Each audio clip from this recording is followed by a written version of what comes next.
Ya, Assalamualaikum warahmatullahi wabarakatuh. Pemirsa Sultan TV, selamat pagi semuanya. Apa kabar? Semoga dalam keadaan sehat walafiat dan hari ini tetap semangat ya untuk kembali menjalani aktivitas Anda. Seperti biasa pemirsa, di pagi hari ini kita kembali menjumpai dan juga menemani Anda sampai jam 10 pagi nanti di talk show Bincang hari ini di edisi hari Kamis 24 Februari 2022.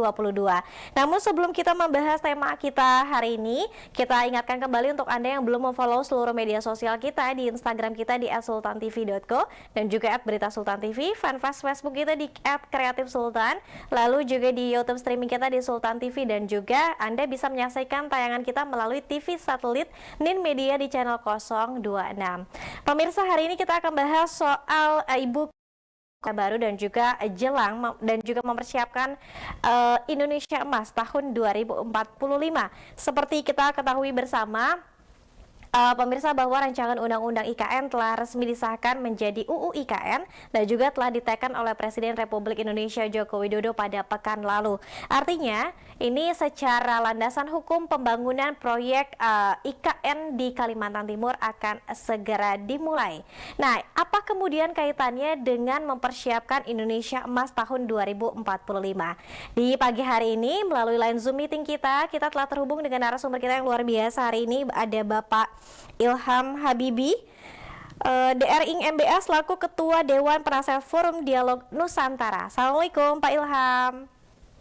Waalaikumsalam, Mbak. Sehat Pak hari ini? Alhamdulillah masih sehat, terima kasih. Alhamdulillah, terima kasih. WFH atau nanti ke kantor Pak? Saya ke kantor. Di kantor ya. Terima kasih Bapak sudah membersamai kami di Sultan TV dengan tentunya dengan yang lainnya ya. Baik, Bapak mungkin bisa dijelaskan dulu nih seperti apa kemudian tanggapan Bapak pemindahan dari ibu kota negara baru dari Jakarta ke Kalimantan Timur yang juga membutuhkan proses yang cukup panjang dan juga persiapan yang cukup matang. Silakan Pak. Baik, terima kasih. Pertama-tama saya ingin ucapkan atau menyatakan bahwasannya alasan untuk memindahkan ibu kota dari Jakarta ke ibu kota baru bernama Nusantara itu multidimensional. Jadi tidak bisa kita mengerti dengan hanya memperhatikan dan mengkaji satu aspek saja. Jadi satu aspek yang penting adalah ekonomi, yang kedua adalah lingkungan, yang ketiga adalah sosial budaya, yang keempat dan itu sebetulnya politis dan simbolis. Yang kelima mungkin juga dalam kaitan menjadi contoh untuk kita di Indonesia bagaimana kita harus membayangkan satu kota, apalagi ibu kota di masa mendatang. Jadi itu juga terkait dengan tadi apa yang dikatakan Mbak mengenai Indonesia Emas. Jadi 5 aspek ini. Jadi kalau kita misalnya ambil satu aja gitu ya, saya kira yang paling gampang kita bisa pahami mungkin dari segi politis simbolis. Karena dengan situasi kondisi yang kita memang hadapi di Indonesia dan juga struktur, bukan situasi kondisi, ini memang struktur yang sangat mendasar bahwasannya dari segi demografi hampir 2/3 dari bangsa kita memang tinggal di atau menetap di Pulau Jawa. Dengan adanya juga industri yang mungkin saya nggak tahu berapa persen, saya pikir itu mungkin lebih dari 80% di industri ya, manufaktur dan yang lain itu berada di pulau ini. Tentu penduduknya sudah banyakkan di sini, industrinya banyakkan di sini, otomatis ekonomi juga banyak di sini. Saya tidak mau bicara mengenai ekonomi saat ini, tapi kalau memang pusat pemerintahan juga berada di sini, ya kita benar-benar menjadi sangat Jawa sentrik. Ya, semuanya di sini. Pusat pemerintahan di sini, pusat ekonomi di sini, kenaikan penduduk di sini, ya semuanya di Jawa. Jadi dengan adanya perubahan untuk memindahkan ibu kota di luar Jawa, saya tidak katakan harus di Kalimantan, tapi di luar Jawa, itu saya kira ada bobot dari segi politik dan juga simbol. Gitu. Jadi bahwasanya Indonesia itu bukan saja Jawa, tapi sebetulnya lebih dari itu, bahkan dari 5 pulau besar di Indonesia yang saya sebut di sini, Sumatera, Kalimantan, Sulawesi, Papua, dan Jawa, ya Jawa yang paling kecil. Jadi kalau pusat kekuasaan juga ada di sini dari segi pemerintah pusat, maka simbolnya adalah bahwasanya kita mau memisahkan yang kita nyatakan sebagai epicentrum ekonomi dari pusat kekuasaan. Hal itu juga terjadi di beberapa negara lain yang kalau kita perhatikan di dunia, misalnya yang paling kita ingat mungkin di Amerika Serikat. Washington DC itu pusat pemerintahannya, New York dan mungkin juga beberapa kota lainnya adalah pusat bisnisnya di Amerika Serikat. Di Amerika Serikat itu lebih tersebar, jadi bukan satu saja. Dan disebutlah satu, mungkin yang orang langsung ingat pusat bisnis atau pusat keuangan ya, sektor keuangan lah, itu pasti New York. Jadi pemisahan itu memang banyak negara yang melakukan itu untuk tidak terlalu semuanya di satu kota, dan itu menimbulkan banyak tantangan. Misalnya tantangan dari segi ada yang tantangan kayak ada monopoli dari kota itu, semuanya di situ, sehingga semua orang berkonsentrasi fokus di situ, sehingga banyak sekali terjadilah satu kota yang menjadi sangat luar biasa kompleks dan sangat luar biasa besar, dan nggak ada kota lain yang bisa mengimbangi itu di negara itu. Jadi oleh karena itu menyebarkan kekuasaan atau pusat satu sektor di negara itu ada manfaatnya. Jadi di sini kita memisahkan politik dan kekuasaan dari segi pemerintah pusat dengan misalnya kalau saya lihat Jakarta ke depan, mungkin lebih ke pusat dari segi keuangan gitu ya, karena bank dan institusi keuangan lainnya semuanya ada di Jakarta, dan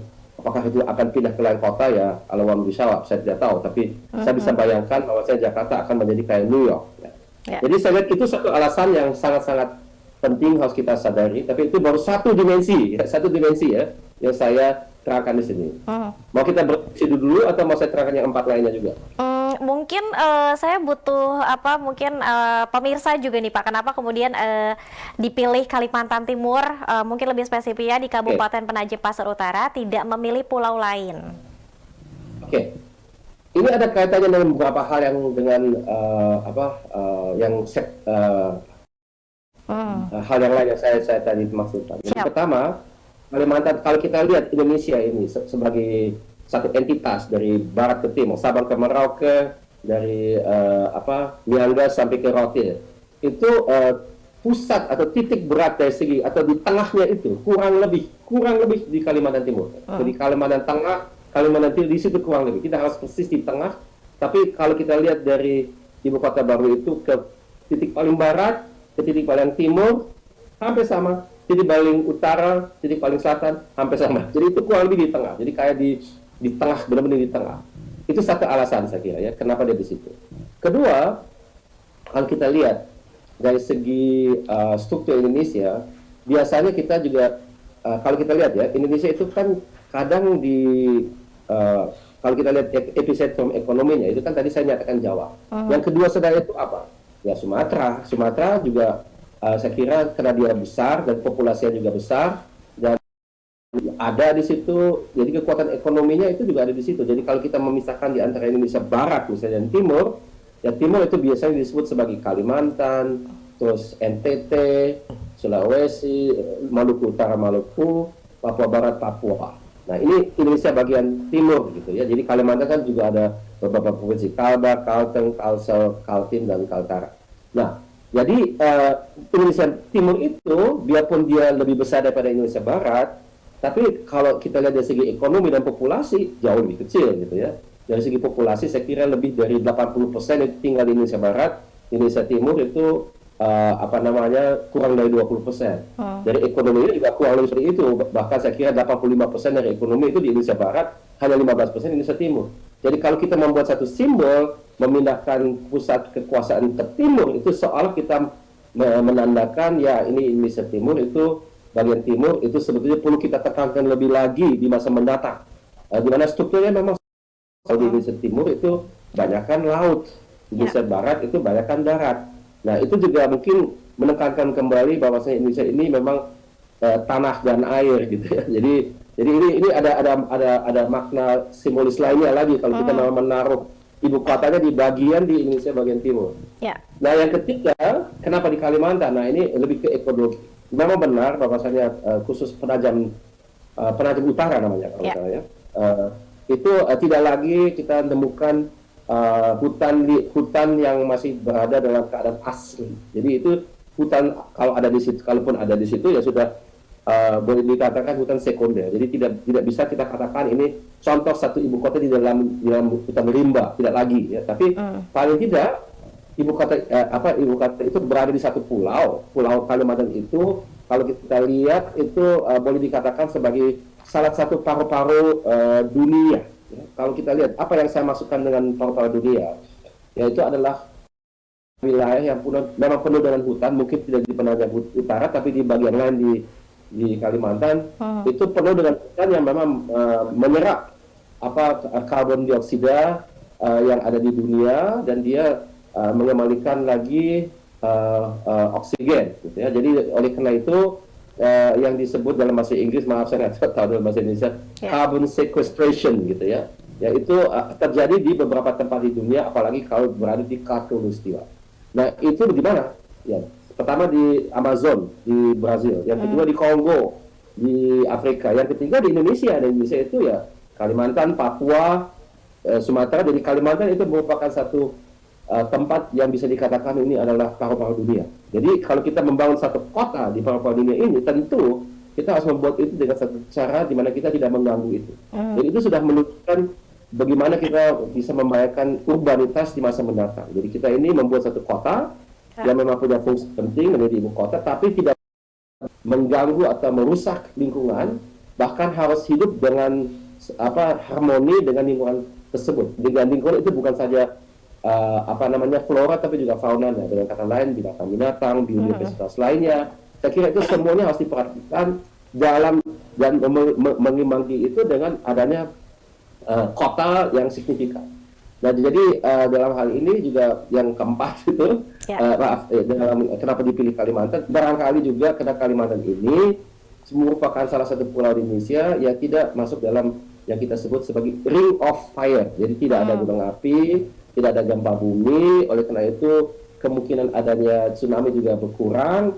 Memang tidak berarti bahwa kita tidak ada bencana alam sama sekali. Kita juga tahu bahwa di Kalimantan ada banjir, ya. Jadi ada erosi, ada memang terkait dengan kerusakan lingkungan hidup yang hutan yang pernah dilakukan. Itu memang ada gejala seperti itu. Kalau dikatakan Kalimantan itu bebas bencana alam, saya kira tidak benar. Paling tidak kurang daripada tempat lain. Gitu. Saya kira itu ya salah satu beberapa alasan mengapa masuk di akal kenapa Kalimantan dipilih. Oke, tidak mungkin saat ini kancah internasional juga ketika menzoom Indonesia adalah Pulau Jawa dan juga Jakarta. Hanya sebatas itu ya Pak Ilham ya. Nah, kalau dan kita Bali. Oke. Bali juga kan? Iya betul. Nah, kalau misalnya kita bandingkan dengan negara lain yang juga sudah lebih dulu memindahkan ibu kota negaranya ke kota lain, Pak, apakah alasan Indonesia juga sama dengan negara lain? Nah, ini menarik pertanyaannya. Karena memang ada beberapa contoh di dunia di mana ibu kota itu telah dipindahkan dan semua alasannya berbeda-beda. Dan kata lain yang harus kita cari adalah alasan kita yang spesifik. Tidak harus meniru orang lain punya alasan. Tapi ada yang generik juga yang mirip-mirip gitu ya. Misalnya ada keinginan untuk memindahkan ibu kota untuk juga menekankan ekonomi, ada faktor ekonomi yang juga pindah ke situ. Terjadi. Tapi saya kira yang harus kita lihat, kita harus menilai itu, harus mengkaji itu dengan satu cara yang realistis. Gitu ya. Kalau kita lihat, misalnya ya, yang paling kita mungkin bisa bandingkan itu di Brasil. Di Brasil, beberapa puluh tahun yang lalu, kalau nggak salah di awal 60-an, abad yang lampau, ibu kota itu masih berada di Rio de Janeiro. Kemudian diputuskan untuk memindahkan ibu kotanya di tengah Amazona, gitu ya. Itu mirip ya, jadi ada paru-paru dunia juga yang namanya Amazona. Dulu mungkin tidak begitu ditekankan sebagai paru-paru dunia, tapi Brasilia itu dibuat sebagai ibu kota yang dimulai dari nol, gitu ya. Jadi dan arsitekturnya sangat menarik. Saya pernah ke situ, memang sangat modern dan sangat fokus kepada pemerintahan, tapi yang dahulu kala diharapkan oleh para ekonom bahwasanya ekonomi atau struktur ekonomi Brasil itu akan berubah dengan ada ibu kota pindah ke Brasilia dari Rio de Janeiro, itu tidak terjadi. Jadi ibu kota ada supplier, ada juga jasa yang memang akan pindah dan sudah pindah ke Brasilia, dan dia itu memang memberikan simbol bahwasanya Brasil itu bukan saja bagian selatannya Brasil, jadi di situ ada tiga kota yang sangat kuat, itu Sao Paulo, Rio de Janeiro, dan Belo Horizonte. Dan mereka bertiga itu benar-benar merupakan tulang punggung daripada industrinya dan ekonominya dulu. Ya. Sekarang mungkin sudah lebih udah agak beda, tapi dulu di tahun 60-an seperti itu. Nah itu perubahan secara struktural itu tidak terjadi seperti diharapkan. Memang beda di Kaltim karena Brasilia memang dibuat di tengah hutan. Kalau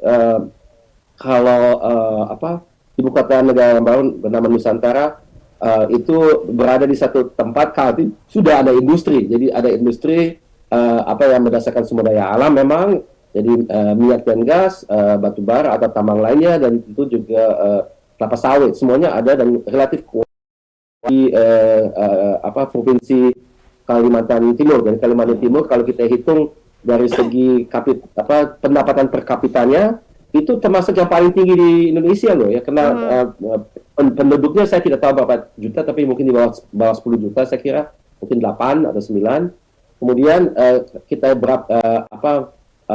pendapatan daripada provinsi itu berapa, dia pendapatan per kapitanya tinggi ya, sama misalnya dengan Riau atau provinsi yang lain gitu ya. Jadi yang memang penduduknya sedikit, tapi pendapatannya terutama tinggi karena ada sumber daya alam. Jadi ini memang beda ya, tapi saya kira dengan adanya pemindahan ibu kota ke Kaltim, apakah industri manufaktur akan pindah dari Jawa ke Kalimantan? Mungkin tidak ya. Yang kedua juga gimana dengan industri sektor keuangan? Mungkin tidak. Ada beberapa yang memang akan memindahkan, mungkin ada cabang di situ karena dia harus dekat dengan pemerintahan agar supaya dia bisa kalau diskusi rapat atau lobbying dengan pemerintah itu terjadi, mereka ada perwakilan di situ. Kayak hal terkait juga terjadi misalnya di Amerika Serikat. Jadi kalau Washington DC memang juga tidak dikenal sebagai kota yang penuh dengan industri, tapi dia itu banyak lobbyis itu semuanya dan itu jangan kita sepelekan, itu penting. Jadi lobbyis jangan disalahartikan itu menjadi orang yang membuat hal-hal yang tidak legal, tapi mereka harus mempersiapkan argumentasi, dia harus mempersiapkan dokumen, dia harus menyelenggarakan diskusi-diskusi dengan orang-orang yang terlibat dalam proses pengambilan keputusan. Itu semuanya terjadi dan itu juga satu industri itu sendiri. Tapi memang beda, jadi strukturnya tidak akan jauh sekali berubah menjadi tiba-tiba industrinya dan sektor keuangannya pindah ke timur. Saya kira itu tidak. Tapi jadi itu saya kira adalah penting kita mengerti. Oke, baik Pak Ilham, kita harus jeda terlebih dahulu. Nanti usai jeda saya juga kemudian yang bisa menjadi catatan-catatan kita ketika ingin sukses memindahkan ibu kota negara, yang tidak hanya dalam bentuk bangunannya, tapi juga hal-hal lain yang tadi yang sudah dijabarkan oleh Pak Ilham. Lalu apa kaitannya pemindahan ibu kota negara baru dari Jakarta ke Kalimantan Timur dengan jelang Indonesia Emas? Tetap bersama kami pemirsa dalam Bincang hari ini.